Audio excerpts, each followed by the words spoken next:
So game 2 is in the books in this series between the Oshawa Generals and the Barrie Colts. This game, it had a little bit of everything. Drama from the puck drop right up until the finish. So let's recap how this game ended up the way it did. Right off the hop, Luca Morelli handed a roughing penalty. That was just 20 seconds into this hockey game, and the Barrie Colts, they would capitalize early on. It was a shot from Cole Beaudoin, and Riley Patterson able to put it in backdoor with the tip, making it a 1-0 game. So an amazing start for the Barrie Colts on the road here at the Tribute Community Center.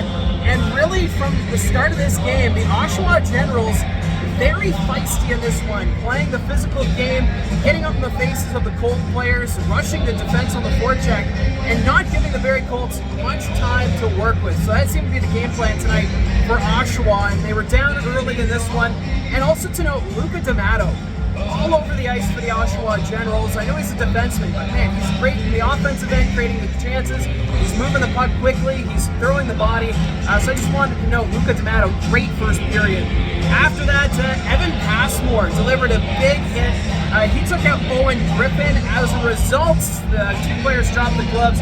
It was actually Luke Torrance going after Evan Passmore. Something we don't usually see from Evan Passmore, but good for the young defenseman, standing up for himself after throwing the big hit. Then it was Beckett Seneca. He had a breakaway off of Barrie Colts turnover and ended up getting in the back of the net. That was at the end of the Barrie Colts power play, so not a shorthanded goal, but man, oh man, Beckett Seneca, what a goal for him, tying this game at 1.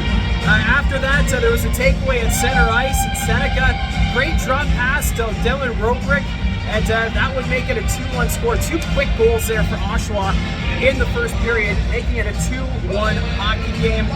The Barrie Colts, though, they had a quick response. Just 23 seconds later, going in would be Zach Weigel setting up Bo Jelsma, and he would find the back of the net, and just like that, 2-2.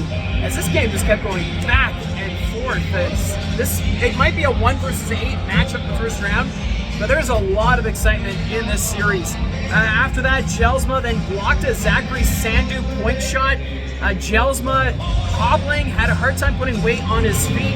He left the game at the end of the intermission, but he did return, so good news there for Barrie Colt fans. So it was 2-2 going into the second period. Jelsma back, but then Weigel taking a hard hit.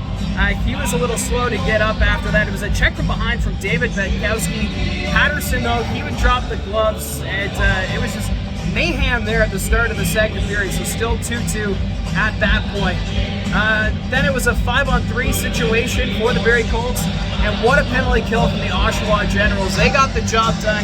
They were shutting things down, really limiting Barrie's chances. However, the Colts, they would hit the post as a Kayshawn Aitchison shot, so Jacob Oster had to be big when he needed to be, but that penalty kill was pretty something else for the Oshawa Generals. Then Weigel, he was back on the bench, so good news there for the Barrie Colts. And then Matthew Buckley, it was a power play situation for the Oshawa Generals. What a one-timer from Matthew Buckley, finding the back of the net. It was off Cole Beaudoin's delay of game penalty. It was a 5-on-3 situation for the Oshawa Generals. So Buckley capitalizing, and not long after, 38 seconds later, same kind of play, Buckley again with the one-timer. So the Oshawa Generals taking that 2-goal lead. Bodie Stewart, though, got a lane to the net. He had a bit of a toe drag, but was tripped up from his stomach. Able to put it past Jacob Oster, making it a 4-3 hockey game at that point. So this Barrie Colts team not showing any signs of quitting despite the rough and tough play of the Oshawa Generals here tonight.